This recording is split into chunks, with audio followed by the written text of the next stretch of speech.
hindi na rin nag-redirect. Pangulong BBM susuportahan ang ginagawa ng Senado basta't naaayon sa batas. Detalye ng balita mula kay Let Narciso, RH14. Let, good morning. Iginiit ng Malacanang na ang pagsuporta ni Pangulong Ferdinand Marcos Jr. sa mga ginagawa ng Senado ay dahil rin sa separation of powers. Sinabi ito ni Palace Press Officer Claire Castro kasunod ng pahayag ni Senator Pia Cayetano sa impeachment trial ni Vice President Sara Duterte na mukhang very supportive ang Malacanang sa majority. Ayon kay Castro, susuportahan ng Pangulo kung anuman ang isinasagawa o nagiging desisyon sa Senado basta't naaayon sa batas. Pero binigyang diin ito na hindi sasang-ayunan ni Pangulong Marcos ang majority kung ang pag-uutos ay labag sa batas.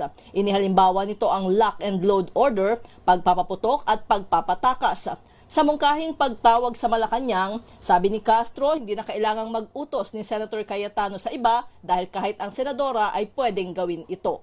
Ito si Let Narciso para sa DZRH. Una sa Pilipinas, una sa Pilipinas.